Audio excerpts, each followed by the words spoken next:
-1 और -3 बनेगा ऐड होके -4a³ +5 और -3 साइन डिफरेंट है तो सब्ट्रैक्ट होके कितना बनेगा 2 और बड़े नंबर का साइन प्लस है और फिर 20a और -36 एज इट इज। डिवीजन अभी भी पॉसिबल है क्योंकि अंदर की डिग्री बड़ी है। डिवाइड करवाइएगा माइनस प्लस बन जाएगा -4 ऐसे ही आ जाएगा और a³ जब a² से डिवाइड होगा तो सिर्फ a बचेगा।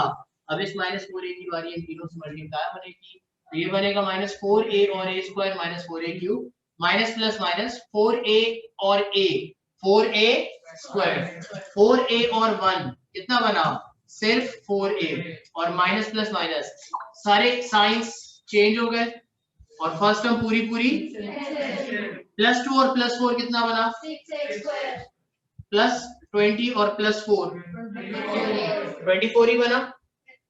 ठीक है ऐसे ही है ना +24a और आखिर में क्या लिखा है अंदर की फर्स्ट टर्म दोबारा बाहर की फर्स्ट टर्म से डिवाइड क्योंकि अभी भी आगे डिवीजन पॉसिबल है ना डिग्री बराबर है 6 आ जाएगा क्योंकि a² से a हो जाएगा। अभी 6 इन तीनों से मल्टीप्लाई क्या बनेगा 6a² +6a और +6 ऐसे ही है। नीचे वाली सारी टर्म्स के साइंस फर्स्ट टर्म कैंसिल 24 में से 6 गया 18a बचा 36 और -6 कितना बना साइन सेम है इसका है ना -42 साइन सेम था तो ऐड हो गया। कोई गलती तो नहीं की हम लोगों ने क्वेश्चन कॉपी करने में या किसी और चीज में। ठीक है माइनस था तीनों माइनस आए बस ठीक है बिल्कुल सही है। अब इसके बाद आगे क्या करना चाहिए इसके बाद हमें ये करना चाहिए कि आगे डिवीजन नहीं करनी चाहिए। ये जो बच गया यही आपका क्या है रिमाइंडर। अब अगर आपसे पूछा जाए व्हाट शुड बी एडेड तो आप लोग क्या बोलेंगे। मैं जाहिर है पूरी वर्डिंग नहीं लिख रहा तो अगर कोई मुझसे पूछेगा व्हाट शुड बी एडेड या व्हाट शुड बी सब्ट्रैक्टेड तो मैं क्या बोलूंगा। अगर सब्ट्रैक्टेड की बात है तो जो रिमाइंडर आया है एज इट इज वो रिमाइंडर शुड बी सब्ट्रैक्टेड और अगर एडेड की बात पूछी जा रही है तो साइन चेंज करके बोलेंगे कि जी दिस शुड बी एडेड। और अगर वैल्यू ऑफ ए पूछी जा रही है तो वैल्यू ऑफ ए के बारे में क्या ख्याल है आपका।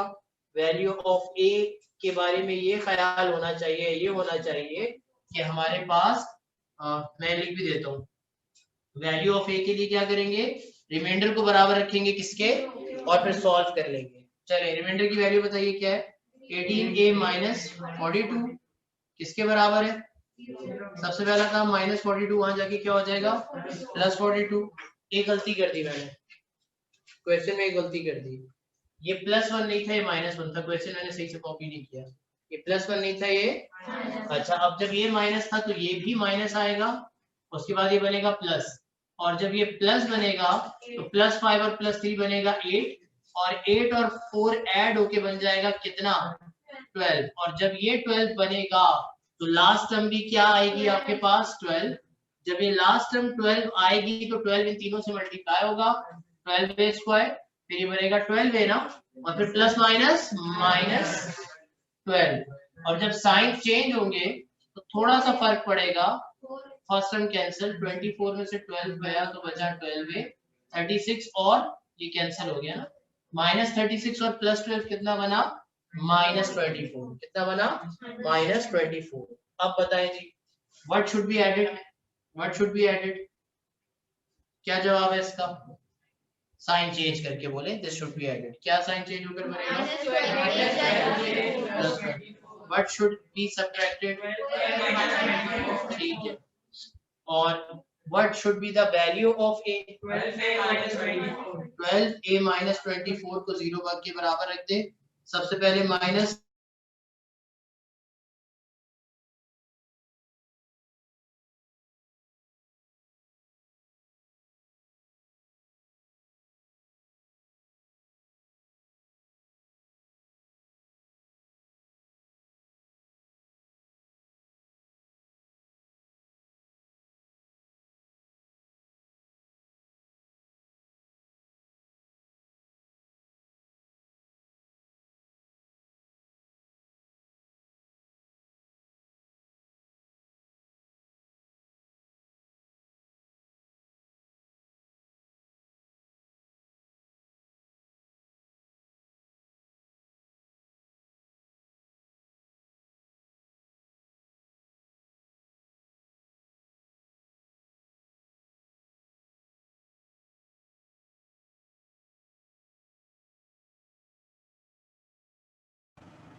और बाहर है 2y माइनस 1।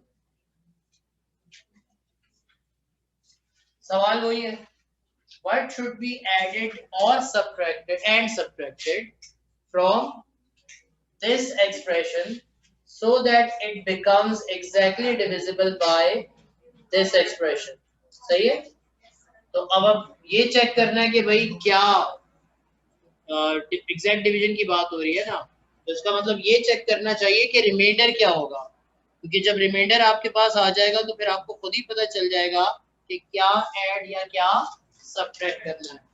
और रिमाइंडर निकालने के लिए आपको यहाँ पे परफॉर्म करवानी पड़ेगी डिवीजन। पहले परफॉर्म करवाते हैं। अंदर की फर्स्ट टर्म बाहर की फर्स्ट टर्म से डिवाइड, 2 से 2 कैंसिल, y क्यूब से y कैंसिल, y स्क्वायर। अभी y स्क्वायर इन दोनों से मल्टीप्लाई, तो 2y और y स्क्वायर बनेगा 2y क्यूब, y स्क्वायर और -1 बनेगा सिर्फ y स्क्वायर। नीचे वाले साइन चेंज, ये बना प्लस, ये बना माइनस, फर्स्ट टर्म कैंसिल, -7 और +1 बना -6 और बाकी दोनों टर्म्स आ गई एज इट इज। अंदर की फर्स्ट टर्म बाहर की फर्स्ट टर्म से डिवाइड हो गई, माइनस प्लस बना, 6 को जब 2 से डिवाइड किया तो ये बना 3 और y स्क्वायर को जब y से डिवाइड किया तो ये बना y।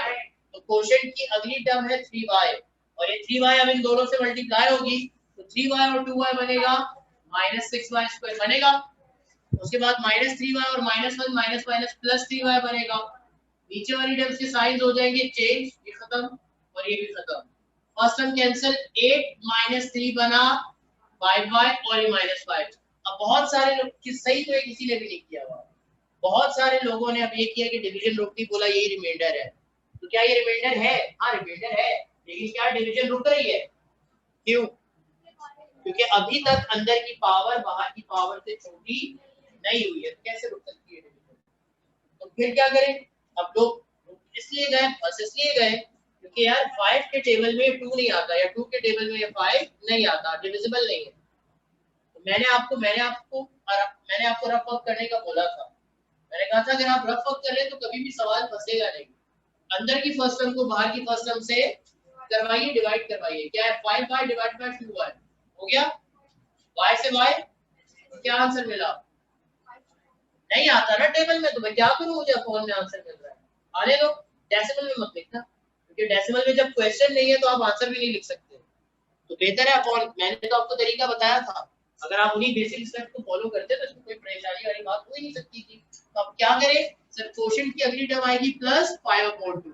तो अब ये 5/2 जाके इन दोनों से मल्टीप्लाई होगा, तो जब ये 5/2 किसके साथ जाएगा? 2y के साथ, तो 2 से 2 हो जाएगा, क्या मिलेगा? यही फर्स्ट टर्म। फिर ये 5/2 1 से मल्टीप्लाई होगा, तो एज इट इज -5/2 आ जाएगा। ये साइन कैंसिल होके बन जाएगा प्लस, और रिमाइंडर बचा है अब -5 प्लस 5/2। इस तरह से रफ में क्यों लिखा? क्योंकि यहाँ पे दोनों टर्म्स नहीं लिखनी, ये भी कांस्टेंट है वो भी कांस्टेंट है, ये भी विदाउट y है वो भी विदाउट y है, तो मुझे इन दोनों का आंसर निकाल के यहाँ लिखना है।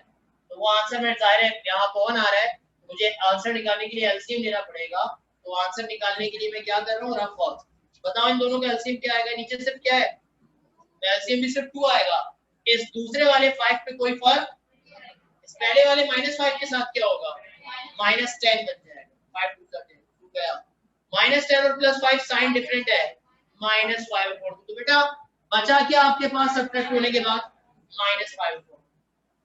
क्या बचा? यहाँ पे हम सिंपलीफाई करने के बाद लिखते हैं, और अगर सिंपलीफिकेशन समझ नहीं आती तो रफ बस। अब आगे डिवीजन पॉसिबल नहीं है, वजह अंदर की डिग्री बाहर की डिग्री से अब छोटी हुई है। कैसे? अंदर y की पावर क्या है? है 0, बाहर y की पावर क्या है? तो बस अब डिवीजन पॉसिबल नहीं है। तो इसका मतलब ये जो बचा है यही आपका रिमाइंडर।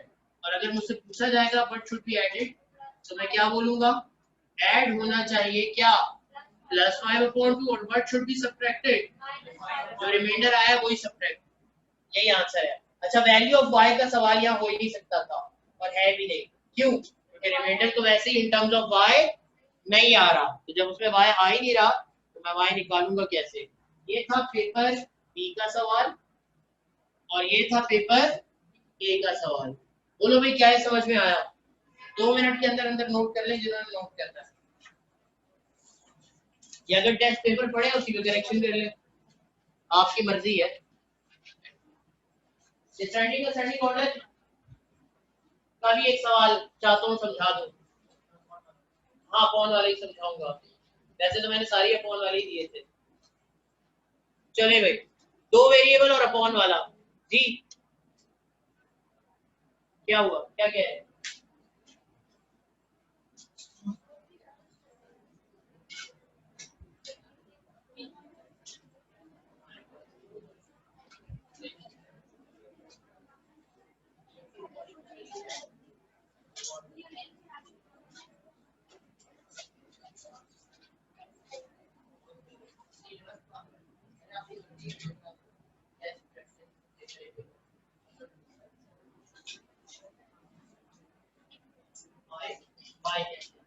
देखो कोशेंट की हर टर्म डिवाइजर की हर टर्म से मल्टीप्लाई होती है ना, तो कोशेंट का 5/2 पहले गया 2y के साथ और फिर गया किसके साथ, -1 के साथ।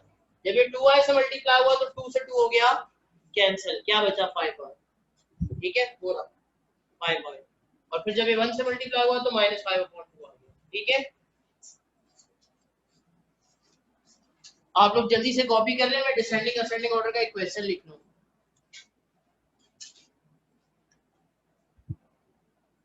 पेपर ए का सवाल, पहला part 3a/2b plus b/8a -7a³ और उसके बाद है -5b³ और आखिर में -4। दो बातें, पहली बात क्या, डिसेंडिंग ऑर्डर, और दूसरी बात क्योंकि यहाँ 2 वेरिएबल है, 2 अल्फाबेट है, तो पता होना चाहिए किसके लिहाज से अरेंज कराना है। तो किसके लिहाज से लिखा हुआ है, इसका मतलब हमने सिर्फ किसकी पावर को देखना है, छोड़ दे काम, छोड़ दे सब, किसी बहुत ही कम लोग हैं जिन्होंने सही किया हुआ है, तो जरा सुन ले, सब लोग सुनेंगे। डिसेंडिंग का मतलब क्या होता है, D for descending, D for क्या बोला था मैंने, डिक्रीजिंग। क्या चीज decreasing, the power of a, because you are arranging with respect to a. A की पावर को डिक्रीज करना है मतलब कम करना है, कम करने का मतलब ये है कि सबसे बड़ी पावर वाली टर्म से शुरू करें और एक एक करके पावर को कम करते जाए, डिक्रीज करते जाए। तो यहाँ पर सबसे बड़ी ए की पावर कौन सी टर्म में है, 2 टर्म्स में है, यहाँ भी 3 है यहाँ भी 3 है, लेकिन एक में ऊपर 3 है और एक में नीचे। तो जहां ऊपर 3 होता है वहां पावर +3 है और जहां नीचे 3 होता है वहां पावर -3 है। तो मेरा ख्याल है इसको सबको पता है कि +3 बड़ा या -3 बड़ा, तो +3 जहां पर a की पावर है वो सबसे बड़ा, तो ये टर्म सबसे पहले आ गई, -7a³ अपॉन, जाहिर माइनस है तो माइनस ही लिखूंगा क्योंकि मैं सिर्फ तरतीब चेंज कर रहा हूँ, रीअरेंज कर रहा हूँ, साइन में चेंज नहीं कर रहा, ना कर सकता हूँ। अच्छा, और अच्छा 3 से छोटा होता है स्क्वायर, नंबर लाइन में चलो ना यार, 3 आता है फिर 2 आता है फिर 1 आता है फिर 0 आता है फिर -1 आता है फिर -2 आता है, फिर इसी तरह ये भी चलता रहता है, इसी तरह वो भी चलता रहता है, ठीक है। जैसे जैसे आप इस तरफ जाते जाएंगे नंबर छोटे होते जाएंगे, जैसे जैसे उस तरफ चले जाते जाएंगे आप तो नंबर बड़े होते जाएंगे। फिर 3 से छोटा 2, a स्क्वायर वाली टर्म तो नहीं है, कोई बात नहीं, 2 नहीं है कोई बात नहीं, 2 के बाद किसकी बारी, जहां a की पावर 1 है। अब a की पावर 1 दो जगह पर है, फर्स्ट और सेकंड, एक में a ऊपर है तो यहाँ पर पावर +1 है और एक में a नीचे, 1 यहाँ पर भी है मगर कौन सा वाला, तो बारी किसकी है, तो क्या करना चाहिए मुझे, 3a/2b की बारी है, इसका मतलब सही हो गई ये बात, जो गलतियां सबने की हुई है। उसके बाद फिर ये टर्म लिख दी, फिर उसके ये टर्म लिख दी और ये टर्म लिख दी और इसको लिख दिया आखिर में, बिल्कुल गलत। 1 के बाद बारी किसकी होती? 3 हो गया, 1 हो गया, किसकी बारी? 0 का मतलब क्या है? जहां A मौजूद ही ना हो। अब इत्तेफाक से वहां B भी मौजूद नहीं है, लेकिन अगर यहाँ B होता भी तो B की पावर देखनी किसने? अगर यहाँ B होता भी तो B हमें इसकी परवाह नहीं होनी चाहिए थी। है अभी फिलहाल ये बताएं कि किसकी बारी है? -4 की वजह, क्योंकि यहाँ पे A की डिग्री या पावर 0 है। समझ आ रही है बात?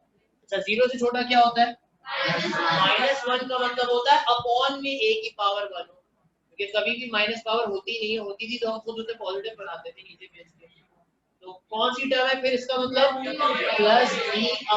+b/8a, और इसके बाद -1 के बाद बारी आती है -2 की, अपॉन में a² किसी भी टर्म में नहीं है तो इसको छोड़ दें। इसके बाद बारी किसकी आती है? अपॉन में a³। कौन सी टर्म में? -5b³ upon 3a। बेटा 5 टर्म्स थी, 5 टर्म्स है। जो नेगेटिव थी वो अभी भी नेगेटिव है, जो पॉजिटिव थी वो अब भी पॉजिटिव ही है। मैंने सिर्फ तरतीब डिसेंडिंग ऑर्डर में लिखी है। क्या ये क्वेश्चन अब समझ में आया? और अब मैं समझता हूँ बाकी सारे पार्ट्स भी हो जाएंगे। अभी कुछ बताया मैंने उसे। क्या लास्ट स्टेप? अंदर की फर्स्ट टर्म को बाहर की फर्स्ट टर्म से डिवाइड किया। क्या आएगा? हाँ तो वही तो बोल रहा हूँ। आप में रफ कॉलम देखिए, अंदर की फर्स्ट टर्म को बाहर की फर्स्ट टर्म से डिवाइड किया।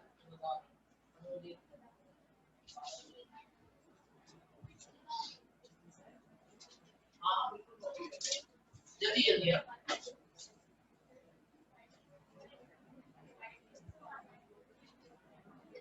2.5 कैलकुलेटर से निकाल कौन रहा है? कैलकुलेटर से निकालना होता तो मैं रफ क्यों करता? कैलकुलेटर से निकालना होता तो 2.5 लिख देता, है ना? तो कैलकुलेटर से निकालने की जरूरत नहीं थी क्योंकि रफ सीखा हुआ है। अंदर की फर्स्ट टर्म को बाहर की फर्स्ट टर्म से डिवाइड करें जब तक डिवीजन आगे चलती रहेगी। बातें क्यों हो रही? अंदर की फर्स्ट टर्म को बाहर की फर्स्ट टर्म से डिवाइड किया, y से y हो गया कैंसिल, क्या मिला? 5/2। अब ये 5/2 जाके दोनों से मल्टीप्लाई होगा, तो जब ये 2y से मल्टीप्लाई हुआ तो 2 से 2 कैंसिल हुआ, 5y आ गया। फिर जब ये -1 से मल्टीप्लाई हुआ तो एज इट इज 5/2 आ गया। ये बन गया प्लस और ये प्लस बन गया कैंसिल होके माइनस, और ये कैंसिल हो गया, तो बचा क्या? -5 और +5/2। अब जाहिर है मुझे इन दोनों का आंसर लिखना है, तो वो आंसर मैंने यहाँ पे कैलकुलेट किया है। ये दोनों है तो कांस्टेंट, मगर इनको माइनस कराने के लिए मुझे लेना पड़ेगा एलसीएम, क्योंकि अपॉन में तो मैंने एलसीएम ले लिया। इसके साथ 2 नहीं था, इसके साथ 2 गया, इस पे कोई फर्क नहीं पड़ा, साइन डिफरेंट था, सब्ट्रैक्ट हुआ, बड़े नंबर के साथ माइनस था इसलिए -5 आया, और नीचे 2 था, नीचे भी 2 है, तो ये आया रिमाइंडर। और अगर आपने पूछा व्हाट शुड बी एडेड, तो रिमाइंडर का साइन चेंज करके बोला दिस शुड बी एडेड, और अगर पूछा व्हाट शुड बी सब्ट्रैक्टेड तो बोला जो रिमाइंडर आया as it is it should be subtracted. ये बेटा आपको क्या पूछ रही थी? क्वेश्चन नंबर 3 का पार्ट 1 कौन सा पेपर है? पेपर पास कीजिएगा। 4.3 का क्वेश्चन है वाले पर। अच्छा जब प्रोडक्ट वाला क्वेश्चन 4.6, अच्छा 4.6 का भी एक सवाल डिस्कस हो जाए। ये डिसेंडिंग ऑर्डर वाला सवाल मिटा दूं क्या? जल्दी से वो पहले लिख दो ताकि वो मिटा दूं। डिसेंडिंग ऑर्डर वाला जल्दी से, अगर किसी ने नोट डाउन करना है वो नोट डाउन कर ले।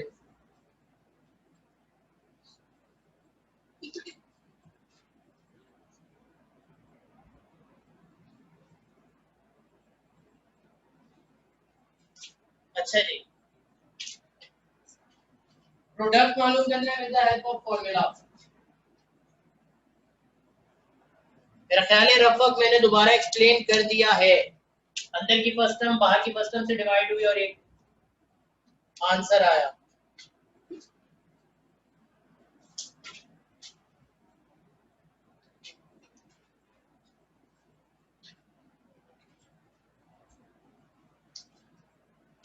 अब इसके बाद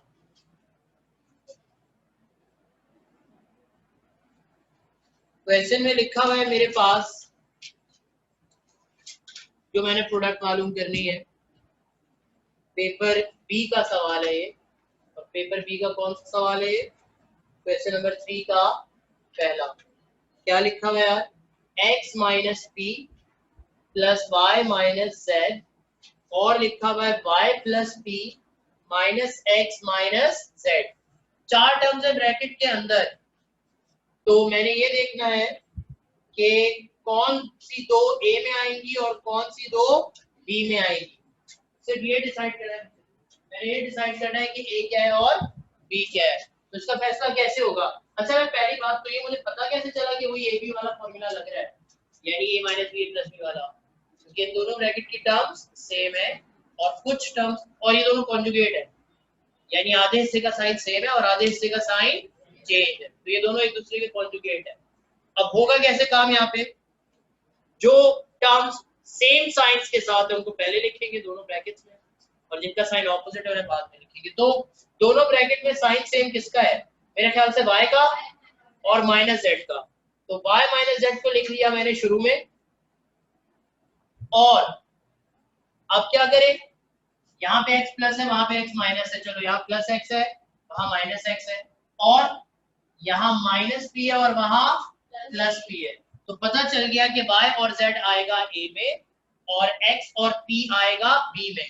लेकिन जब a का तो मसला नहीं है। क्यों मसला नहीं है a का? क्योंकि वहां पे सिर्फ है ही क्या, y माइनस z, तो a में प्रॉब्लम नहीं है मुझे, a की वैल्यू सेम है। प्रॉब्लम कहां पर आ रहा है? b की वैल्यू में x माइनस p उठाऊं या माइनस एक्स प्लस पी उठाऊं, कंफ्यूजन है। तो इस कंफ्यूजन से बचने का क्या तरीका सिखाया था? वही तरीका जो फैक्टराइजेशन में भी सिखाया है, जहां फर्स्ट टर्म के साथ प्लस है वहां से प्लस बाहर निकाल ले, और जहां फर्स्ट टर्म के साथ माइनस है वहां से माइनस बाहर निकाल ले, ताकि बी के साथ एक दफा प्लस और एक दफा माइनस भी आ जाए और बी की वैल्यू अंदर वाली बिल्कुल सेम भी बन जाए, ताकि कौन सी वैल्यू लेनी है कंफ्यूजन ना हो। तो जब प्लस बाहर निकाला तो अंदर क्या बचा, और जब माइनस बाहर निकाला तो साइन चेंज हो गया, माइनस एक्स बन गया प्लस एक्स और प्लस पी बन गया माइनस पी। क्या एक दफा प्लस एक दफा माइनस आया, और क्या अंदर वाला मैटर बिल्कुल सेम आया? तो इसका मतलब अब लग गया यहाँ पे फॉर्मूला, कौन सा? a minus B A plus B, जो कि क्या होता है A square minus B square. जल्दी से फॉर्मूला लिख दे।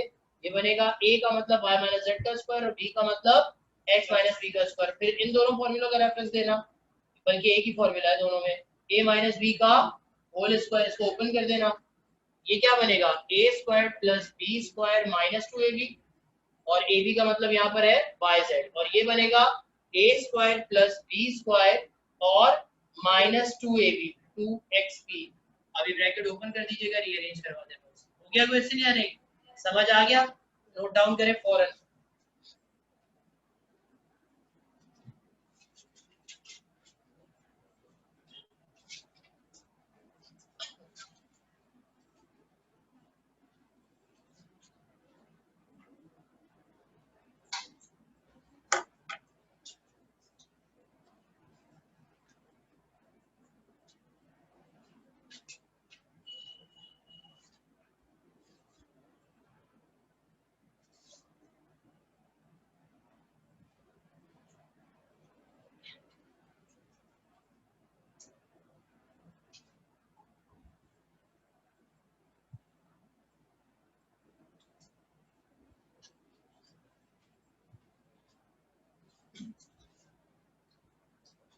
यहाँ कितने अल्फाबेट नजर आ रहे हैं? दो अल्फाबेट तो सिर्फ बताया जाता है, और अगर ना बताया जाए तो फिर आपकी मर्जी की देख लेना, वरना बताया जाए।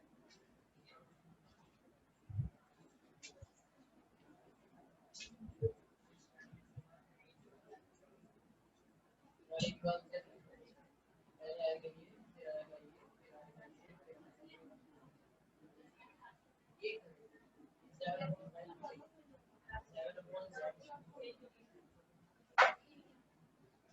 टर्म चेंज नहीं होनी, ना उसका साइन चेंज होना है, सिर्फ तरतीब चेंज होनी है।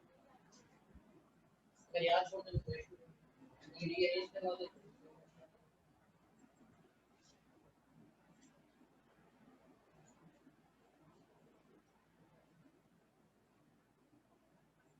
अब इसके बाद आप चेक कर रहे हैं फैक्टराइजेशन का काम, यानी कि बुक्स निकाल रहे हैं फौरन, काम करिए, इस काम को वाइंड अप करिए जल्दी से।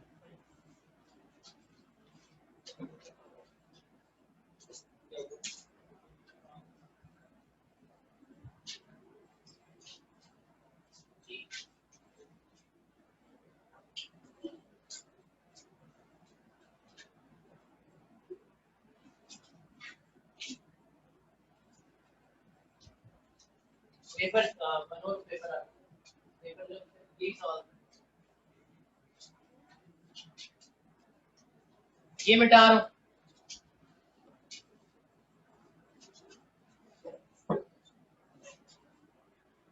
नहीं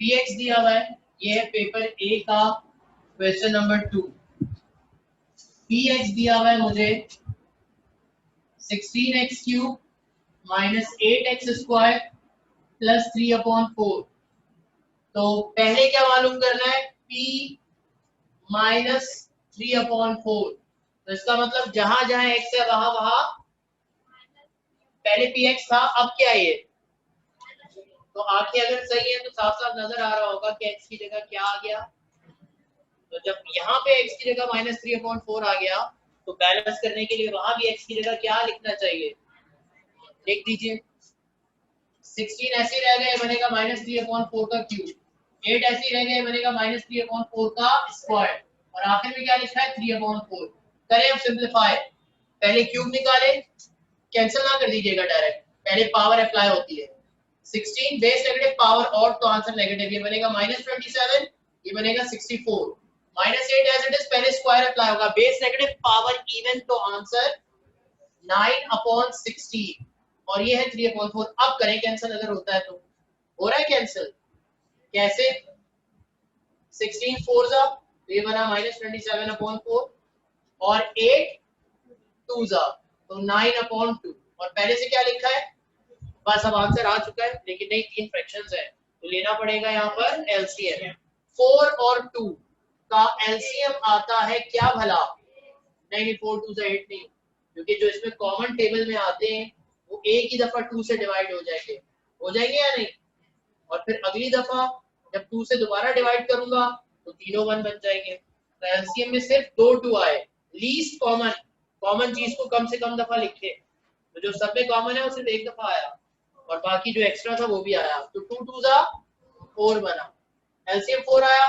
ना इस पे कोई फर्क ना इस पे कोई फर्क सिर्फ इस माइनस साइन पे फर्क पड़ेगा इसके नीचे 2 था तो 4 डिवाइड बाय 2 कितना होता है 2 तो 2 इसके साथ ऊपर जाएगा 9 2 जा कितना बन गया 18 ऐसे ही बिल्कुल अब जिनका साइन सेम है उनको ऐड करवा दें और जिसका साइन डिफरेंट है सब्ट्रैक्ट करवा दें -27 और -18 कितना बनता है मेरे ख्याल से -45 ऐसे ही है -45 ही बनता है ना भाई चेक कर ले -35 और फिर -45 और +3 मिलकर बन जाएगा -42 यही आंसर है हाँ आप चाहें तो इस पे एक और काम कर सकते हैं और होना चाहे नहीं करना है कैंसिल 2 के टेबल से ये बनेगा -21/2 और जाहिर है इम्प्रॉपर फ्रैक्शन है तो प्रॉपर भी बना सकते हैं कैसे -10 होल नंबर 1/2 तो ये इसका प्रॉपर आंसर सही है या नहीं और अगर 3/4 मालूम कर रहे हैं तो इसका क्या मतलब है कि x की जगह -3/4 नहीं बल्कि +3/4 अगर p 1/2 मालूम कर रहे हैं तो वो 1/4 मालूम करना है p 1/4 तो x की जगह 1/4 पुट करते हैं और अगर p -1/4 मालूम करना है तो फिर x की जगह -1/4 पुट करते हैं तरीका कार यही है बस सिर्फ नंबर डिफरेंट है कर ले नोट डाउन जल्दी से मैं मिटाऊं जल्दी रफ में कहीं पे जल्दी से करें within 4 minutes 4 to 5 minutes जल्दी से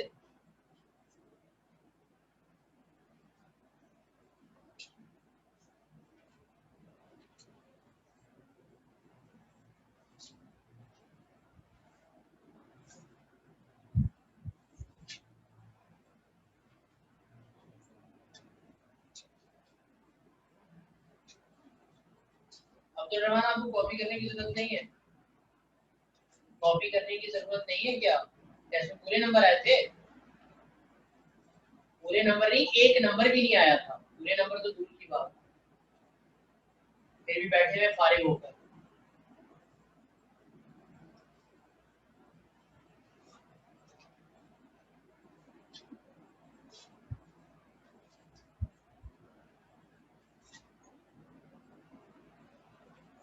असेंडिंग डिसेंडिंग ऑर्डर में 90% लोगों ने गलतियां की थी तो जरा देखना होगा उसको भी सही से और अगर अभी भी कंफ्यूजन है कोई तो अपना टेस्ट पेपर लाइएगा, मैं उसमें सही करवा दूंगा अगर किसी को कंफ्यूजन हो कोई और।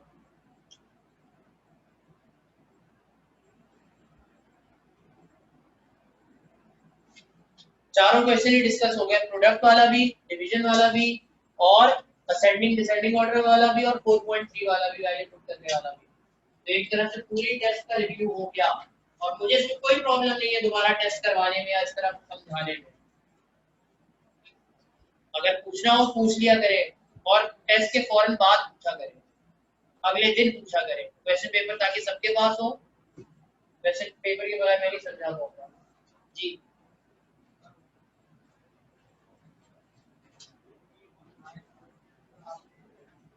वाई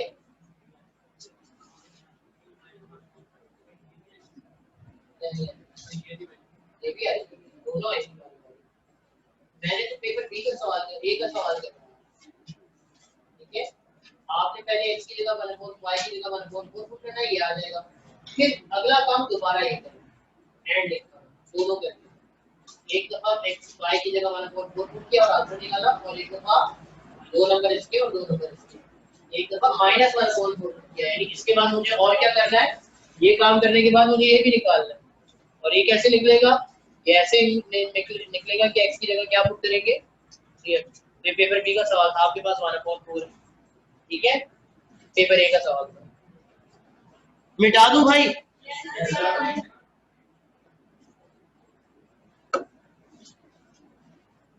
बाकी सब लोग बुक्स खोल रहे हैं और क्वेश्चन नंबर 2 के तीसरे और चौथे पार्ट पे नजर है, जल्दी से।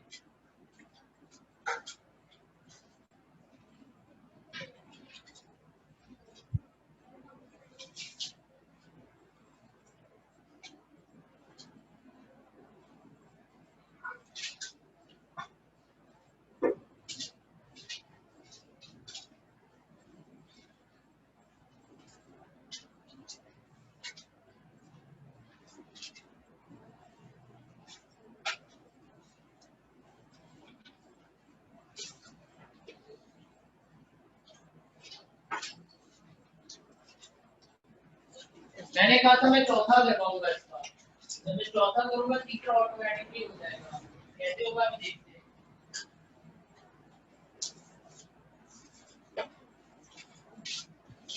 x8 plus x8 plus a4 plus 1, ये सवाल है। सोचना ये है, देखना ये है कि कौन से सेट से होगा। कॉपी करते जाइए, रजिस्टर बंद करते जाइए सब। किसी के सामने रजिस्टर ना खुला नजर आए, हाँ जो ये पुराना काम कर रहे हैं जल्दी से कर रहे हैं। मनोज ये कर चुके आप, पहला कॉलम हो चुका है वहां से, ठीक है। मैं शुरू कर रहा हूँ, ये सबका हो गया, किसी का रहता तो नहीं है। वॉइस में किसी का रहता है ये वाला?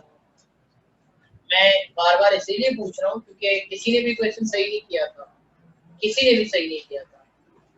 किसी ने, मेरा ख्याल है शायद भूमिका ने या शायद किसी और ने 2.5 लिखा था, तो मैंने 2.5 को सही मान लिया, हालांकि उस पर भी आधा नंबर कटना चाहिए, लेकिन क्योंकि डिवीजन मुश्किल थी या इस तरह का कोई क्वेश्चन मैंने क्लास में नहीं करवाया था, तो मैंने कंसिडर कर लिया उसको।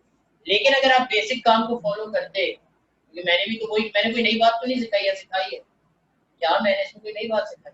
बिल्कुल भी नहीं। जो रूल था वही रूल फॉलो किया, अंदर की परसेंट डिवाइड बाय बाकी परसेंट। अब अपॉन में आ रहे आंसर तो आएगा ना, 2 के टेबल में 5 आता ही नहीं, मैं क्या करूं? और डिग्री के हिसाब से डिवीजन तो आगे चल रही है, तो इस वजह से यहाँ पे कॉम्प्लिकेटेड कॉम्प्लिकेटेड क्या कहना चाहिए, थोड़ा सा अपॉन वाला नंबर आया तो रफ वर्क में काम थोड़ा ज्यादा हो गया बस, ठीक है। अब बैक टू फैक्टराइजेशन। 5.2 एक्सरसाइज हमारी खत्म हो चुकी है तकरीबन, बस सिर्फ 2 सवाल रह गए, लेकिन ये वो 2 सवाल हैं जो एग्जामिनेशन पॉइंट ऑफ व्यू से खासे अहम है। तो आइए देखते हैं यार कि क्या कहा जा रहा है क्वेश्चन नंबर 2 के इस चौथे पार्ट में, जो कि एक्सरसाइज 5.2 का है। सॉल्यूशन की हेडिंग बना दी मैंने अपने पास और क्वेश्चन कॉपी किया, जिसमें लिखा है a⁴ प्लस a⁴ और +1। देखना है कि कौन सा सेट है ये। तो जवाब क्या, यहाँ कुछ कॉमन आ रहा है, पेयर बन रहे हैं, सेट 1 नहीं है। 3 टर्म्स है तो सेट 2 और सेट 3 दोनों हो सकता है।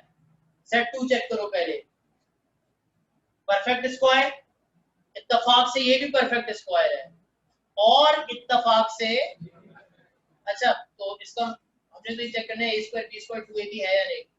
नहीं भाई ए स्क्वायर है बी स्क्वायर है मगर 2ab नहीं है।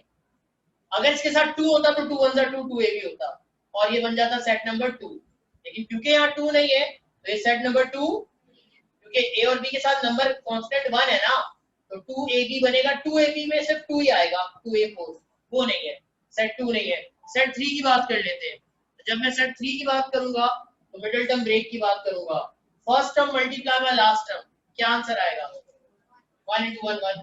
फिर 1 के फैक्टर्स को क्या करने से क्या मिलना चाहिए, नहीं मिल सकता। 1 को क्या, किसी भी नंबर के फैक्टर को प्लस करने से कभी भी 1 माइनस होता मैं सोचता, लेकिन प्लस और मिडिल टर्म में 1 देखकर मैं सोच भी नहीं रहा, कि अगर आप 1 के भी फैक्टर बनाए तो उनको प्लस करने से 2 मिलेगा, 1 नहीं मिलेगा।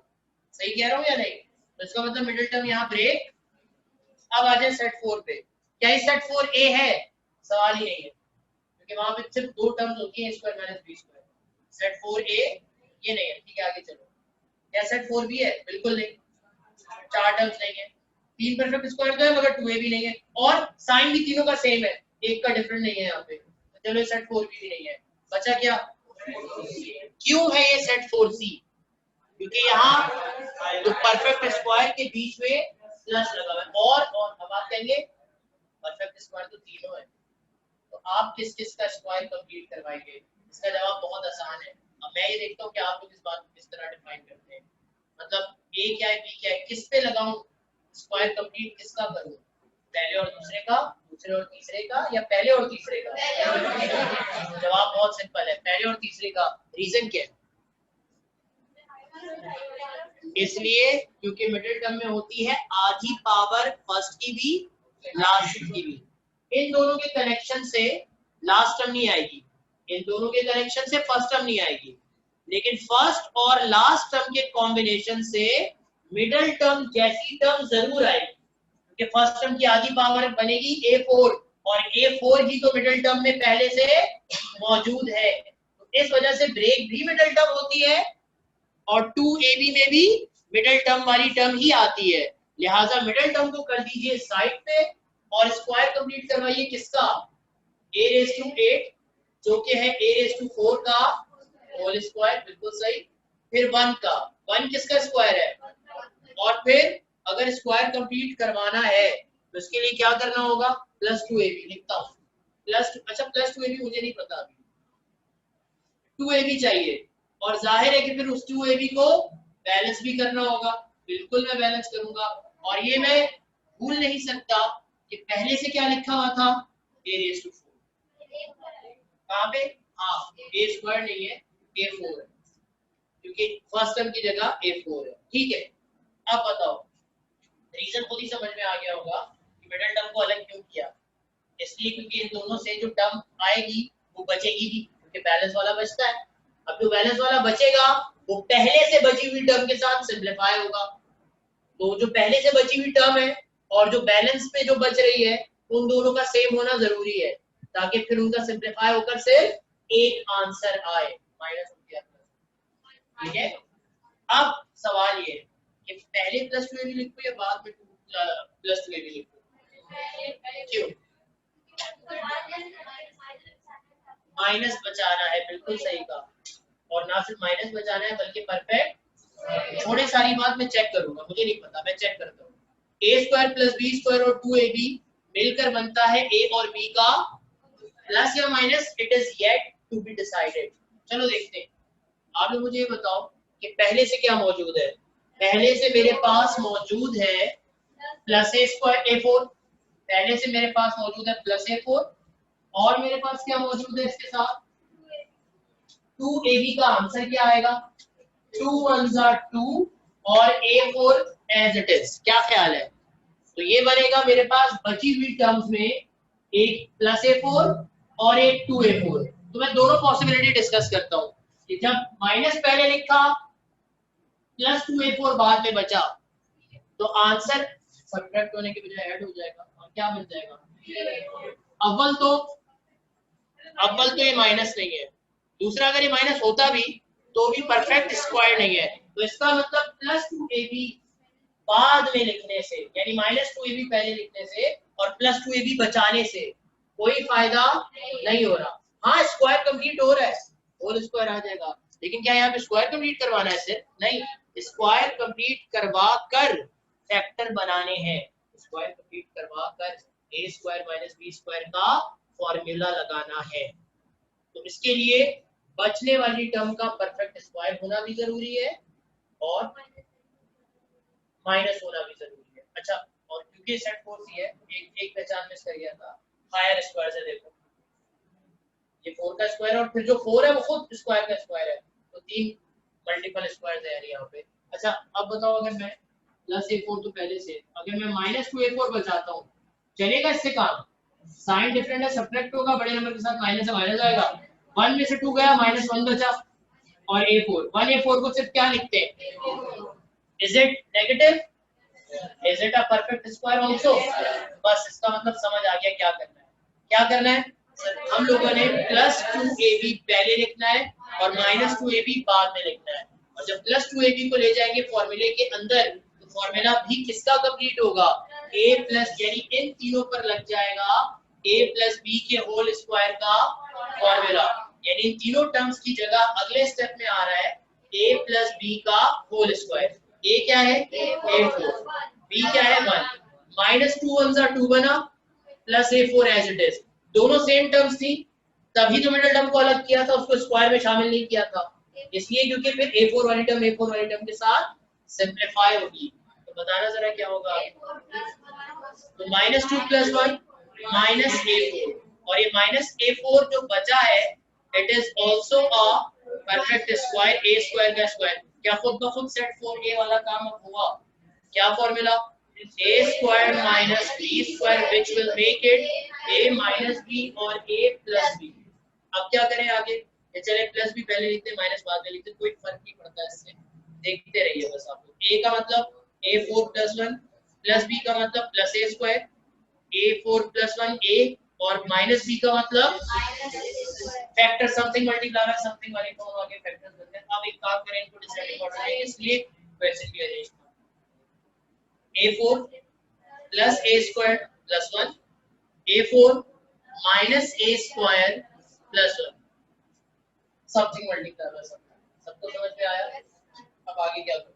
एक मिनट, फैक्टर तो बन गए, लेकिन फैक्टर बनाने का मतलब होता है कि जितने फैक्टर बन गए उतने फैक्टर बनाए, यानी अगर और फैक्टर बन सकते हैं तो और फैक्टर भी बनाए। तो चलो चेक करो और फैक्टर बन सकते हैं, कैसे चेक करेंगे? वही बात है, सेट्स चेक करना शुरू करें, दोनों ब्रैकेट्स के अंदर 3 टर्म्स है, तो चेक करो सेट 2 और सेट 3, क्यों सेट 1 तो है नहीं, कॉमन तो जा नहीं रहा, पेयर बन नहीं रहा, तो सेट 2 नहीं, यहाँ 2 होता है ना अगर, तो ये बन जाता है a स्क्वायर प्लस 1 का, और ये बन जाता है a स्क्वायर माइनस 1 का होल स्क्वायर, ऐसा नहीं है। फिर क्या करें? सेट 3 मिडिल टर्म ब्रेक, यहाँ पे प्लस है और मिडिल टर्म में 1 है, प्लस कराने से कभी भी 1 नहीं आता, यहाँ पर भी, और यहाँ -1 भी नहीं आता, कराना तो प्लस ही है, तो इसका मतलब मिडिल टर्म भी ब्रेक नहीं हो सकती। बचा क्या? कॉपी करने के लिए बोला भाई, बचा क्या? Set 4a a square minus b square, यहाँ नहीं है, यहाँ तो है, लगा दो फॉर्मूला, फिर इस प्लस 1 का क्या होगा? तीनों में पूरे में तो नहीं लग रहा। अगला सेट, सेट 4 भी हो नहीं सकता है, 4 टर्म नहीं है, बचा क्या? हो सकता है, क्योंकि दो परफेक्ट स्क्वायर है और उनके बीच में क्या लगा हुआ है? मिडिल टर्म को तो वैसे ही अलग कर लेते हैं, उसके माइनस को छोड़ दें, तो यहाँ प्लस है, यहाँ भी प्लस है, तो और हायर स्क्वायर है, जिसका स्क्वायर आप कंप्लीट करवा रहे हैं वो हायर स्क्वायर है। तो आप जरा चेक करो कि अगर मेरे पास लिखा हुआ है, पहले से क्या लिखा हुआ है यहाँ पे, पहले ब्रैकेट में लिखा हुआ है प्लस a स्क्वायर, और दूसरे ब्रैकेट में लिखा हुआ है माइनस a स्क्वायर। अच्छा, मैं जो अब लिखूंगा 2ab, वो क्या बनेगा? वो बनेगा ये जो मैं लिख रहा हूँ, a4 का मतलब a स्क्वायर का स्क्वायर, 1 का मतलब 1 का स्क्वायर। अच्छा, और प्लस प्लस या माइनस की बात अभी करता हूँ, 2ab मुझे चाहिए, यानी 2a स्क्वायर इंटू 1, फिर इसको बैलेंस भी करना है, 2a स्क्वायर इंटू 1, सही है। और ये मत भूलिए कि पहले से क्या लिखा हुआ है, क्या लिखा हुआ है पहले से यहाँ पर? प्लस a स्क्वायर लिखा हुआ है या नहीं? और ऐसे ही कुछ बात मुझे दूसरे ब्रैकेट में भी समझ आती है, दूसरे ब्रैकेट को मैं भी चेक करता हूँ। खैर, जो मैं खुद से लिखूंगा इसमें भी और उसमें भी, क्योंकि उसमें भी a4 और 1 का स्क्वायर कंप्लीट होगा, तो 2 1 जा 2a स्क्वायर बनेगा। क्या बनेगा ये? 2 1 जा 2a स्क्वायर। अब मुझे ये चेक करना है कि मैं प्लस 2a भी पहले लिखूं या माइनस 2a भी पहले लिखूं। अगर प्लस 2a भी बच गया तो क्या होगा, और अगर माइनस 2a स्क्वायर बच गया तो क्या होगा। और चेक करें पहला ब्रैकेट, क्योंकि पहले ब्रैकेट में प्लस a स्क्वायर है और दूसरे ब्रैकेट में नीचे आगे से लिख देता हूं, दूसरे ब्रैकेट में क्या है माइनस a स्क्वायर। सारे एक लाइन में स्टेप नहीं आ सकता, तो दूसरा ब्रैकेट नीचे लिख दें। ठीक है, दूसरे ब्रैकेट के आखिरी टर्म है माइनस a स्क्वायर। अब बताओ, चेक करो जरा, प्लस a स्क्वायर चेक करते हैं। भाई वही बात है, प्लस 1 प्लस 2 क्या बनेगा, प्लस 3। तो प्लस 2 को बाद में नहीं लिखना, तो जवाब खुद ही मिल गया। क्या जवाब मिल गया, प्लस 2 लिखिए पहले और माइनस 2 लिखिए, ताकि माइनस 2 और प्लस 1 मिलकर बन जाए माइनस a स्क्वायर। क्या ख्याल है? मैंने जल्दी इसलिए बोल दिया क्योंकि ये तो बिल्कुल वही वाला काम है, बस फर्क सिर्फ इतना है कि पहले 8 था तो पावर आधी होने के बाद 4 बची, अब 4 है तो पावर आधी होने के बाद स्क्वायर बच जाएगी। बिल्कुल सही। चलिए आगे चलते अगले ब्रैकेट की तरफ। अगर माइनस a स्क्वायर है और आपने माइनस 2 पहले लिखा और प्लस 2 बाद में लिखा, ये चलो प्लस 2 पहले लिखा और माइनस 2 एक भी बाद में लिखा, तो माइनस 1 और माइनस 2 क्या बनेगा यार, नेगेटिव तो ये है लेकिन परफेक्ट स्क्वायर मत कराना ये काम, यानी स्क्वायर कंप्लीट हो जाएगा लेकिन जो बचेगा वो परफेक्ट स्क्वायर नहीं होगा। आगे चलते हैं, आगे का मतलब दूसरा ऑप्शन, यहाँ क्या होगा माइनस 1 और प्लस 2 ये मिलकर बनेगा प्लस 1 a स्क्वायर। अब ये परफेक्ट स्क्वायर तो है, बिल्कुल है, लेकिन वो नेगेटिव नहीं है। तो इसका क्या मतलब हुआ कि यहाँ चाहे प्लस 2a भी बचा ले चाहे माइनस 2a भी बाद में बचा ले, जो बच रहा है वो या तो परफेक्ट स्क्वायर नहीं है या फिर नेगेटिव नहीं है। तो इसका मतलब यहाँ पे स्क्वायर कंप्लीट होने के बाद a square minus b square वाला फॉर्मूला नहीं लग पाएगा। कहाँ नहीं लग पाएगा, सेकंड ब्रैकेट में नहीं लग पाएगा, फर्स्ट में लग पाएगा, क्योंकि चेक कर लिया फर्स्ट को मैंने, ऐसे किया ही नहीं, मैंने रफ किया पूरा। ठीक है, तो क्या करें इसका सेकंड ब्रैकेट को ऐसे ही छोड़ दें, a4 plus 1 minus a square ऐसे ही छोड़ दे। क्यों ऐसे ही छोड़ दे, अच्छा फिर रीअरेंज क्यों किया, क्योंकि मुझे पता नहीं था अभी किस पे काम हो रहा है, यानी तो मैंने चेक किया पहले, इस वजह से मैंने रीअरेंज किया था, लेकिन अगले लम्हे वापस इसी तरह लिख दूंगा क्योंकि इस पे मजीद कोई काम, ये ना बोलना स्क्वायर कंप्लीट नहीं हो सकता, स्क्वायर तो कंप्लीट हो ही जाएगा क्योंकि वो तो आप खुद करा रहे हैं, तो ये भी आप खुद लिख रहे हैं, तो जो काम आप खुद करें वो तो होगा ही होगा। लेकिन बात ये कि क्या उसके बाद वो आगे वाला काम भी करवा देगा या वो आगे भी फैक्टर्स बनवा देगा, नहीं, अगर वो परफेक्ट स्क्वायर बच रहा है और नेगेटिव बच रहा है तो कराएगा, वरना नहीं। अब आप कहेंगे यार नेगेटिव था तो सही, लेकिन यहाँ पे होल स्क्वायर नहीं था इन दोनों पर, और जब होल स्क्वायर बनाया तो या तो परफेक्ट स्क्वायर ही नहीं बच रहा अगर नेगेटिव बच रहा है तो, और जब परफेक्ट स्क्वायर बच रहा है तो नेगेटिव नहीं बच रहा, तो इसलिए सेकंड ब्रैकेट में मजीद कोई काम हो नहीं सकता। आप लोग एक लाइन में एडजस्ट कर सकते हो, दोनों ब्रैकेट को कर देना। मैंने थोड़ा आगे से इसलिए लिखा है क्योंकि यहाँ से बोर्ड टूटा हुआ है, वरना मैं इक्वल टू से थोड़ा सा आगे से लिखता इस ब्रैकेट को। ठीक है, ये एक ही स्टेप है, ये पूरा एक ही स्टेप है, दो ब्रैकेट थे, दो ब्रैकेट है, पहले में काम हो रहा है और दूसरे में चेक करने के बाद बोला कि काम नहीं हो रहा। चलो पहले में काम करो फिर दोबारा, इन तीनों में दोबारा लगेगा वही फॉर्मूला जिसका रेफरेंस एक दफा दिया हुआ है, तो दोबारा देने की जरूरत बिल्कुल भी नहीं है। तो बताएं शुरू के ब्रैकेट की शुरू की तीन टर्म्स मिलकर बन जाएंगी क्या, a स्क्वायर प्लस 1 का होल स्क्वायर, और जो बैलेंस करने के लिखा था इट विल बी सिंपलीफाइड 2 1 जा 2 2a स्क्वायर, और पहले से लिखा हुआ है प्लस a स्क्वायर। दूसरे ब्रैकेट में तय कर लिया कि कोई काम नहीं हो रहा, उसको ऐसे ही छोड़े और रीअरेंज करा दे वापस वैसे ही जैसा आंसर में होना चाहिए। पहले ब्रैकेट में -2 और +1 क्या बनेगा मिलके, ये तो ऐसे ही रहेगा -1, यानी कि सिर्फ माइनस a स्क्वायर। अब इस a स्क्वायर पे तो ब्रैकेट बनाने की जरूरत नहीं है, मुझे साफ साफ समझ आ रहा है कि ये a का स्क्वायर है, तो क्या अब ये वाला फॉर्मूला लग रहा है यहाँ पे, यहाँ स्क्वायर कंप्लीट करवाने का बिल्कुल फायदा हुआ है। जल्दी से इसके फैक्टर बनाएं, फॉर्मूले का रेफरेंस ऑलरेडी दिया हुआ है तो दोबारा देने की जरूरत नहीं है। बताओ क्या बनेगा, ये a माइनस b और a प्लस b, और ये मत भूलना कि पहले से जो लिखा हुआ था वो अभी भी लिखा हुआ है। अच्छा ये बताओ a क्या है, a स्क्वायर प्लस 1, और b क्या है, a का स्क्वायर क्या बनेगा a square, a of square, a आएगा अब या ए स्क्वायर आएगा? पावर आधी होती है, इसकी पावर आधी हुई तो 2 बन गई 4 से, और इसकी पावर स्क्वायर से आधी हुई तो 1 बन गई। अब डिसेंडिंग ऑर्डर में अरेंज करवा दें, ए स्क्वायर माइनस ए, बल्कि प्लस ए पहले लिख दो माइनस बाद में लिख दो, प्लस ए प्लस 1 और ए स्क्वायर क्या भला माइनस ए प्लस 1 और फिर ए 4 माइनस ए स्क्वायर प्लस 1। ये इस क्वेश्चन का आंसर है। नाउ अगेन जो दो फैक्टर बने, I have to make sure कि इन दोनों ब्रैकेट्स के मजीद आगे फैक्टर्स नहीं बनते। शुरू करो, सेट 1 नहीं हो सकता, सेट 2 सेट 3 बार बार चेक किया, दोबारा चेक करने की जरूरत है, नहीं हो सकता। सेट 2 क्यों नहीं हो सकता, यहाँ पे 2a भी नहीं है। और सेट 3 क्यों नहीं हो सकता, क्योंकि प्लस करके 1 नहीं आता, प्लस करके 1 नहीं आता, मिडिल टर्म ब्रेक नहीं होगी, हालांकि आधी पावर है और 3 टर्म्स में है। सेट 4a, दो परफेक्ट स्क्वायर के बीच में माइनस नहीं है। सेट 4b, 4 टर्म्स ही नहीं है।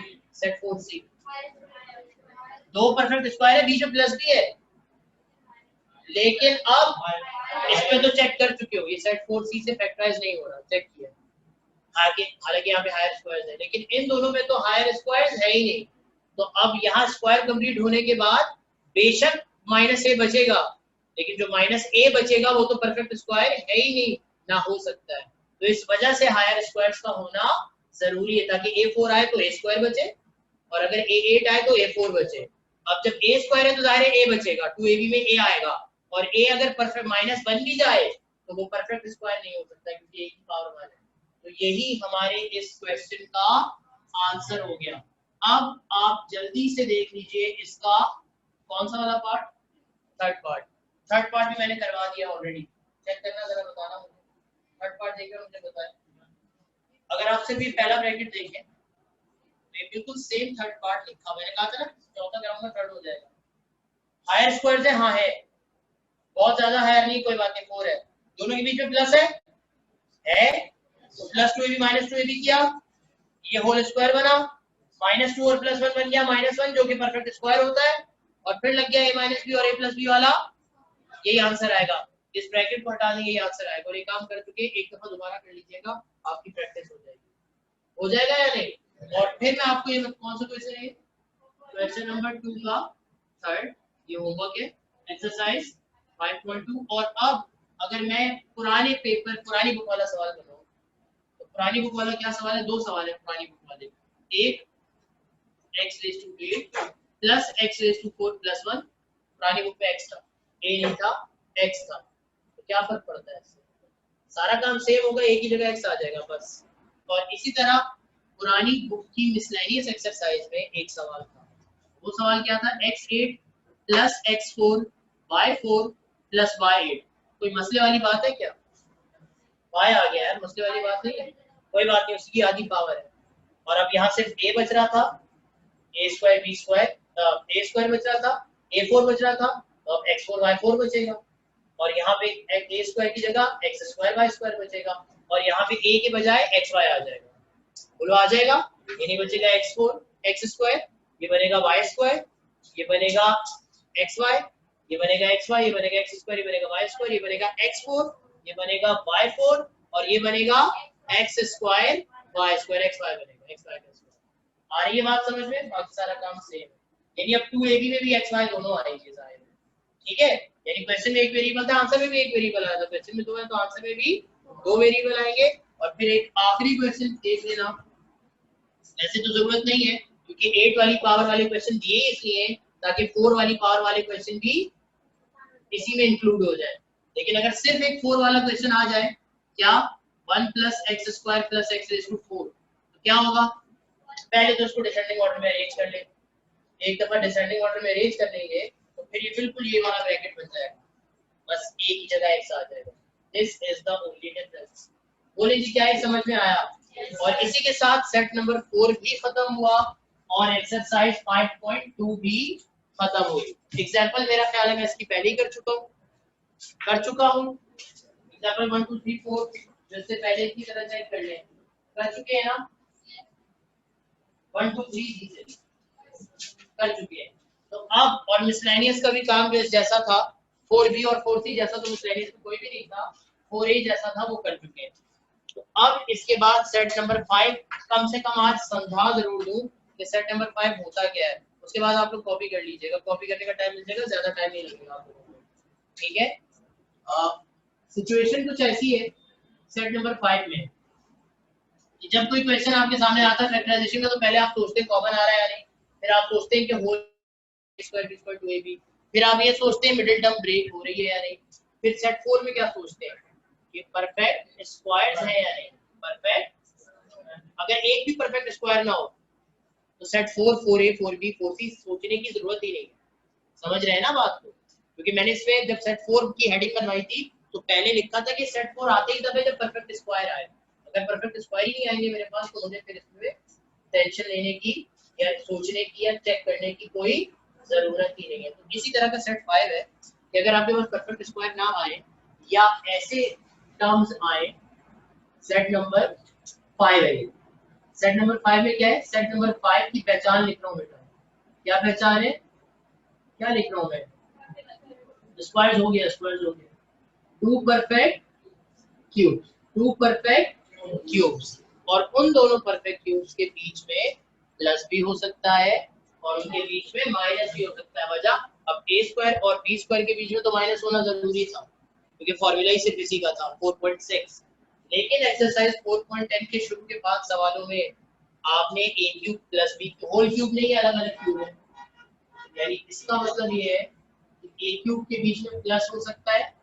अच्छा प्लस होगा तो क्या होगा वो याद है, क्या फॉर्मूला था इसका, एक ब्रैकेट में 2 टर्म्स और दूसरे ब्रैकेट में 3 टर्म्स, और जो अगले ब्रैकेट की 3 टर्म्स है वो इन्हीं दोनों का स्क्वायर है और बीच में मौजूद है इन्हीं दोनों का प्रोडक्ट, याद है या नहीं, और प्रोडक्ट का स्क्वायर तो हमेशा ही प्लस होते हैं और प्रोडक्ट का साइन पहले ब्रैकेट के साइन का ऑपोजिट है।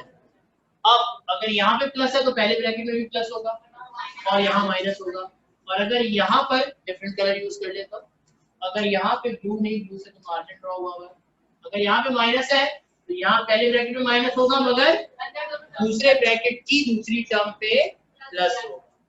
क्या ये फॉर्मूला था, पहले हम इन दोनों ब्रैकेट्स की जगह ये लिखते थे प्रोडक्ट मालूम करके, तो अगर ये दोनों का प्रोडक्ट ये मिलता है तो फिर इसके फैक्टर भी ये दोनों मिलेंगे, यानी वो फॉर्मूला पहले यू लगता था अब ये फॉर्मूला यू लगेगा। आए करके दिखाता हूं, अगर एक सिंपल क्वेश्चन देख लेते हैं, वो सिंपल क्वेश्चन है 5 पॉइंट एक्सरसाइज 5.4 में, तो आज शुरू हो गई है हमारी एक्सरसाइज 5.4, जल्दी देखिए जल्दी, सिंपल क्वेश्चन है वो जल्दी से देख लेते हैं। 5.4 एक्सरसाइज 5.4 और मिसलेनियस में भी इस तरह के क्वेश्चंस हैं, तो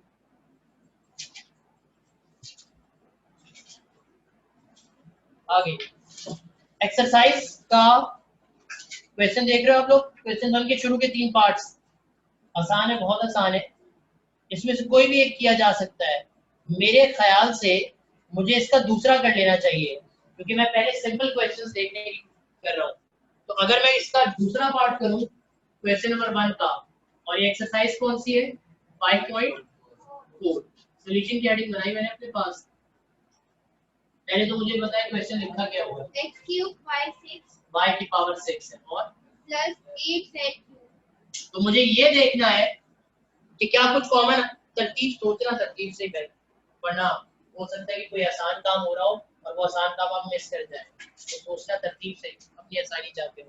कॉमन आ रहा है, सेट 2 सेट 3 नहीं हो सकता, क्यों, सेट 4 एक भी परफेक्ट स्क्वायर नहीं है, 2 तो दूर की बात, 3 तो दूर की बात, तो सेट 4 भी नहीं हो सकता। अब चेक करो क्या ये जो टर्म्स है परफेक्ट क्यूब्स हैं बस आपसे, और 2 है तो ये सेट 5 है, तो ये इसलिए मैं दावे से कह सकता हूँ सेट 5 है क्योंकि जब 2 परफेक्ट क्यूब होते हैं तो मुझे साइन की परवाह नहीं होती, चाहे उनके बीच में प्लस हो चाहे उनके बीच में, क्योंकि मेरे पास दोनों का फॉर्मूला मौजूद है।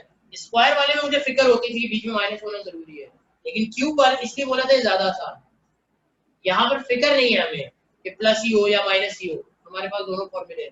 तो बताओ ये किसका क्यूब है भाई, ये है x का और ये है y स्क्वायर का। अगर किसी को रद्दी बराबर भी डाउट है इस पे तो मैं आपसे कहूंगा ब्रैकेट दोबारा ओपन कर दे, ये क्यूब इस पर जाएगा और ये क्यूब जब इस पे जाएगा तो वापस पावर के ऊपर पावर 2 3 6, और व्हाट अबाउट दिस वन, 8 जो है वो 2 का क्यूब होता है और z क्यूब तो होता ही z का क्यूब है, तो a cube plus b cube वाली फॉर्म आपके सामने और ना सिर्फ ये फॉर्म लिखने का फायदा ये हुआ कि कंफर्म हो गया दो परफेक्ट क्यूब है और किसके परफेक्ट क्यूब है ये भी पता चल गया, यानी पता चल गया कि अब जो फॉर्मूला लगेगा उसका ए क्या है और उसका फॉर्मूले का रेफरेंस दे। ए क्यूब प्लस बी क्यूब किस तरह याद करवाया था 4.10 में ये फॉर्मूला कि पहले ब्रैकेट में होती है 2 टर्म्स और दूसरे में होती है 3 टर्म ए और बी, और यहाँ होता है इन्हीं दोनों का स्क्वायर और बीच में होता है इन्हीं दोनों का प्रोडक्ट। स्क्वायर हर हाल में पॉजिटिव क्योंकि इवन पावर है और ऑपोजिट साइन होता है इन दोनों का। अब इसका साइन क्या होगा, वही जो इसका साइन है, प्लस है तो प्लस, और जब यहाँ प्लस है तो यहाँ माइनस। मैंने तो इसी तरह याद रखा हुआ है और आपको पता है कि अब इसकी जगह जैसे मैंने उसको कहता था 2 ब्रैकेट की जगह 1 ब्रैकेट आएगा, अब इस 1 ब्रैकेट की जगह 2 ब्रैकेट आएंगे फैक्टर्स क्या, a प्लस बी और ये बनेगा a square minus A B plus B square. इस तरह से कर्ली ब्रैकेट इसलिए लगाया क्योंकि स्क्वायर भी मुझे निकालने पड़ेंगे और मल्टीप्लाई भी मुझे करवाना पड़ेगा। a की वैल्यू क्या है एक्स वाई स्क्वायर, तो जहां जहां a था वहां वहां लिख दिया एक्स वाई स्क्वायर, और b की जगह क्या है 2z, तो जहां जहां b था वहां वहां लिख दिया 2z। क्या इसमें कोई मसला है?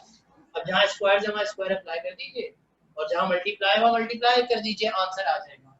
तो ये है x Y square plus 2z और ये क्या बनेगा x का square X square, y square का स्क्वायर बनेगा y raise to 4 minus plus बनेगा माइनस मल्टीप्लाई 2 आ जाएगा नंबर, कोएफिशिएंट पहले होता है ना x y स्क्वायर और z, आप इसको z x y स्क्वायर भी लिख सकते हैं, मल्टीप्लिकेशन में करती मैटर ही नहीं करती, बेहतर है अल्फाबेटिकल ऑर्डर में लिखिए। आखिरी टर्म 2 का स्क्वायर 4 और z का स्क्वायर z स्क्वायर, यही इस क्वेश्चन का आंसर है। अच्छा ये तो चेक कर ले कि मजीद फैक्टर तो नहीं बनते, फर्स्ट ब्रैकेट के तो बन नहीं सकते, मतलब कॉमन कुछ आ नहीं रहा, 3 टर्म्स ये है नहीं और ना भी परफेक्ट स्क्वायर है ना परफेक्ट क्यूब है, खत्म। यहाँ आ जाए, यहाँ पर 2 परफेक्ट स्क्वायर है बिल्कुल, लेकिन हायर स्क्वायर्स नहीं है, तो सेट 4 नहीं हो सकता, 4C नहीं हो सकता, और सेट 4A 4B भी नहीं हो सकता, 4 टर्म नहीं है और 2 परफेक्ट स्क्वायर के बीच में माइनस नहीं है। अब आ जाओ सेट 1 कॉमन कुछ आ नहीं रहा, पेयर बन नहीं रहा है, सेट 2 हाँ 3 टर्म्स है, a स्क्वायर b स्क्वायर भी है, क्या ये 2a भी है? 2 है तो सही, लेकिन 2a भी क्यों नहीं है? क्योंकि इसका जो b है उसमें 2 आएगा, तो इसके 2ab में 2 2 4 आएगा, तो अगर ये 4 होता तो ये 2ab होता और ये सेट होल स्क्वायर बन जाता, लेकिन ऐसा अभी तो नहीं हो रहा। अच्छा फिर मिडिल टर्म ब्रेक करके देख लो, 4 1 4 प्लस करा के 2 नहीं, 4 के फैक्टर को माइनस करा के भी 3 आता है, 2 नहीं आता, वैसे माइनस तो कराना भी नहीं, तो इसका मतलब यहाँ मिडिल टर्म भी ब्रेक नहीं हो रही, यानी जो फैक्टर्स मैंने छोड़े हैं इनके मजीद फैक्टर्स अब और नहीं बन सकते, लिहाजा यही हमारे इस क्वेश्चन का आंसर है। Is that understood? अब अगला क्वेश्चन देख लीजिए, अगले का मतलब इसके साथ के पहला और दूसरा तो तीसरा, पहला और तीसरा तो होमवर्क हो जाएगा, उन पर सर्कल बनाइएगा, दूसरे पे टिक मार्क करें, पहले और तीसरे पे सर्कल बनाएं जल्दी जल्दी। 5.4 बिल्कुल मैंने 5.4 लिखा है ना। अब क्वेश्चन नंबर 2 पर आते हैं, बिल्कुल मैंने क्वेश्चन नंबर 2 करवाना है, आए क्वेश्चन नंबर 2 का तीसरा पार्ट करवाओ ताकि प्लस वाला क्वेश्चन भी हो जाए और लगे हाथों ये माइनस वाला भी हो जाए। जब क्वेश्चन 2 का तीसरा पार्ट में शुरू करना लगूंगा बिल्कुल, तो आप लोग कुछ देखेंगे यहाँ पे, और वो ये कि ये तो परफेक्ट क्यूब है ही नहीं, तो ये सर इस सेट में क्यों करवा रहे हैं, जरा मुझे बताना क्या लिखा हुआ है। 2x क्यूब 250 t क्यूब, ये पोजीशन है यार यहाँ पे। अब x क्यूब t क्यूब देखकर पता चलता है क्यूब है, लेकिन ये जो नंबर इसके साथ है मामला खराब कर रहे हैं। 2 किसी का क्यूब नहीं होता बेटा, और 250 भी किसी का क्यूब नहीं होता, कम से कम क्या करूं, परफेक्ट क्यूब ही नहीं है,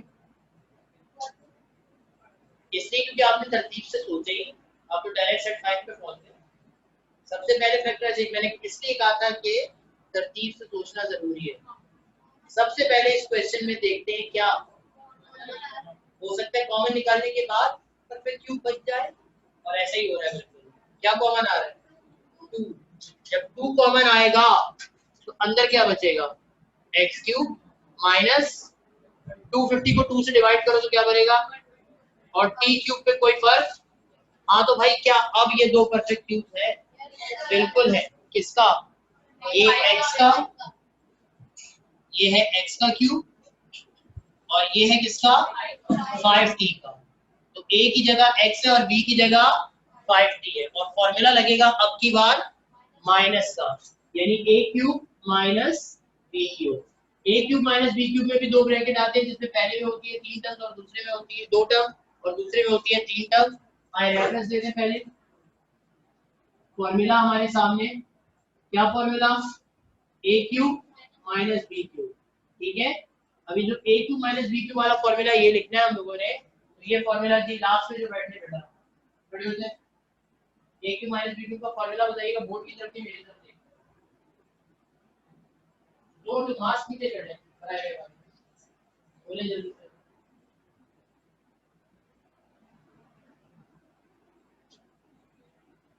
चेक कर बड़े रहिएगा। मास मैं बात कर रहा हूं मास की, कोई कुछ नहीं है ना जी।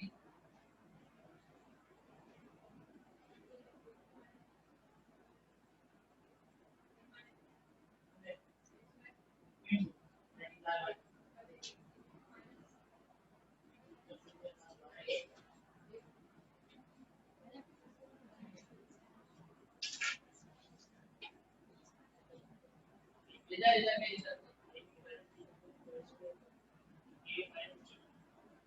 इस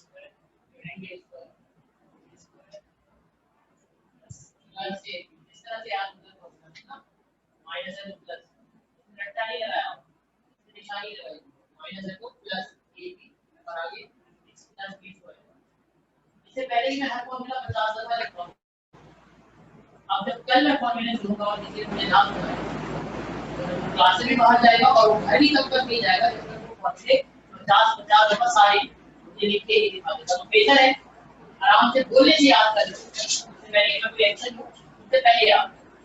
ठीक है, इनको से मैं याद कर रहा हूं एक छोड़ के फॉर्मूला याद, क्योंकि इसके बगैर गुजारा हमेशा बेटर।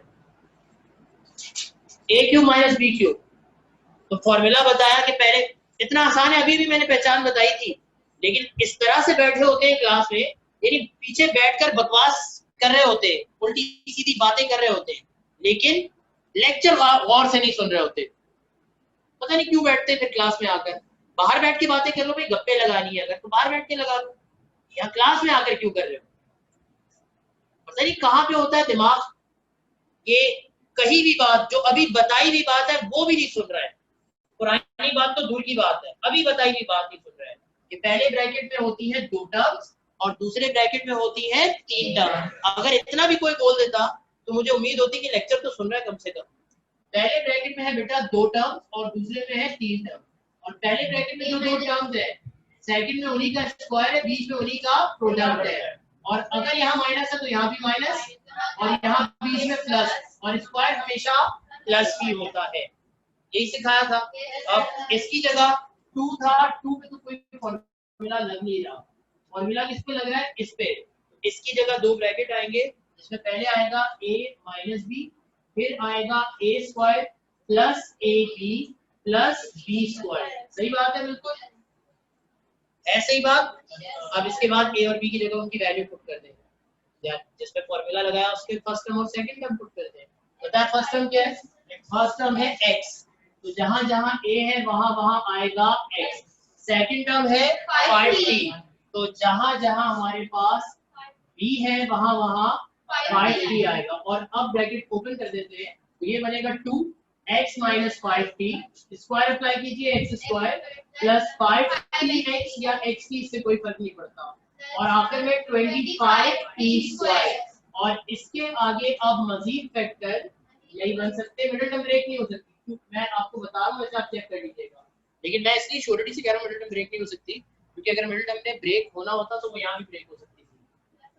तो जब यहाँ ब्रेक नहीं हो रही तो जिसका आंसर आएगा उसमें कैसे ब्रेक हो सकती है, होनी होती तो वही हो जाती। बहरहाल आप फिर भी चेक कर लीजिएगा। तो यही इस क्वेश्चन का आंसर हुआ। अब होमवर्क सुने, काम खत्म आज का। क्या होमवर्क है, क्वेश्चन 1 का पहला, क्वेश्चन 1 का तीसरा, एक्सरसाइज है 5.4, क्वेश्चन 2 का पहला और क्वेश्चन 2 का दूसरा एक्सरसाइज है कौन सी? 5.4. इसके अलावा अगर कोई एग्जांपल है वो भी देख लो, अगर कोई सिंपल एग्जांपल है 5.4 से पहले बिल्कुल है। एक एग्जांपल है एग्जांपल 1 पेज 103 पर, सर्कल बनाओ। सिंपल क्वेश्चन किए आज तो सिंपल क्वेश्चन होमवर्क होने चाहिए आज। Example 1 on page 20103। इसके बाद वापस अगले पेज पर आइए। अगले पेज पर अगर कोई और एग्जांपल है, नहीं फिलहाल तो नहीं, नहीं एग्जांपल नंबर 3 है ना, ये एग्जांपल अच्छा नहीं, इसमें पहले कॉमन आ रहा है, ठीक है इसको मैं, और ये कॉमन में भी है इसलिए मैं भी नहीं कर रहा। तो बस फिलहाल इतना ही रखें, यानी क्वेश्चन 1 के भी आखिर के 3 पार्ट्स और क्वेश्चन 2 के भी पार्ट 4 5 6 सभी नहीं किए, सिर्फ शुरू के 3 पार्ट्स किए, ठीक है क्वेश्चन 1 और 2 के। कॉपी कीजिएगा।